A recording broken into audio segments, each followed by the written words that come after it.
Sir ಇವಾಗ ನಿನ್ನೆ ನಡೆದ ಘಟನೆ ಬಗ್ಗೆ ಹೇಳಬೇಕಂದ್ರೆ ಇದು ತುಂಬ ದುರದೃಷ್ಟಕರ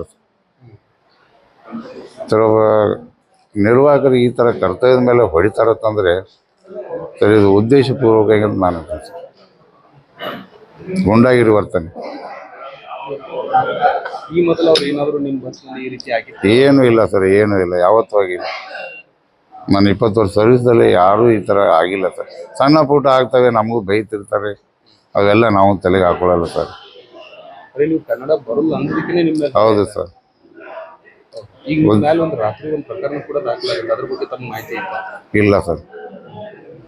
ಮತ್ತೆ ಈಗ ಪೊಲೀಸರು ಅಂದರೆ ನೀವು ಏನು ಪೊಲೀಸರು ಈಗ ನೀವೆಲ್ಲ ನಿನ್ನೆ ಅವ್ರು ಕ್ಲಾರಿಫಿಕೇಶನ್ ಕೊಟ್ಟರು ಈ ರೀತಿ ಮಾಡಿದ್ರೆ ಪೊಲೀಸರು ಏನಂತ ಹೇಳ್ತೀರಿ, ಏನಂತ ಹೇಳಕ್ ಬಯಸ್ತೀರಿ ಸರ್? ಅವರು ನೋಡ್ಬೇಕು ಸರ್, ಅವರು ಸ್ವಲ್ಪ ಜನ ನಮಗೆ ಇದನ್ನಲ್ಲ ಏನಂದ್ರೆ ಅವರು ಪಬ್ಲಿಕ್ ಸರ್ವೆಂಟ್ರಲ್ಲ, ಅವರು ನೋಡ್ಬೇಕಲ್ಲ ತಪ್ಪು ಒಪ್ಪು ಯಾರ್ದು ಏನಿದೆ, ಏನು ಮಾಡಿ ಯಾಕೆ ಬಡಿದಿದ್ದಾರೆ ಅಂತ ಸ್ವಲ್ಪ ಎನ್ಕ್ವೈರಿ ಮಾಡಲಿಕ್ಕೆ ತೀರ್ಮಾನ ತೊಗೋಬೇಕಲ್ಲ.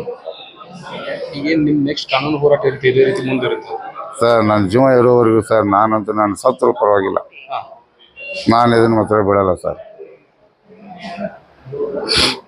ಈಗ ಒಂದು ಸುಳ್ಳು ಪ್ರಕರಣ ಅಂತೀರ, ಇದೀಗ ನಿಮ್ಮ ಸುಳ್ಳು ಸರ್, ಉದ್ದೇಶಪೂರ್ವಕವಾಗಿ ಮಾಡಿದ್ದಾರೆ ಸರ್ ಅದನ್ನು. ನನಗಿಷ್ಟು ನಾವು ಹೊಡೆಸ್ಕೊಂಡು ಇಷ್ಟೆಲ್ಲ ನಾನು ಸುಮ್ಮನೆ ಇದ್ರೆ ಹೇಗೆ ಸರ್? ಇವಾಗ ನಾಳೆ ಬೇರೆಯವರು ಕಂಡಕ್ಟರ್ ಆಡಿಸ್ಕೊಂಡು ಬಡಿತಾರೆ ಸರ್. ಅಂದರೆ ಈಗ ಏನು ಈ ಕೇಸ್ ಅಂದ್ರೆ ತಾವು ಬರಲ್ಲ ಸರ್. ನೋಡೋಣ ಸರ್, ಒಟ್ಟು ನನಗೆ ನ್ಯಾಯ ಸಿಗಬೇಕು ಸರ್.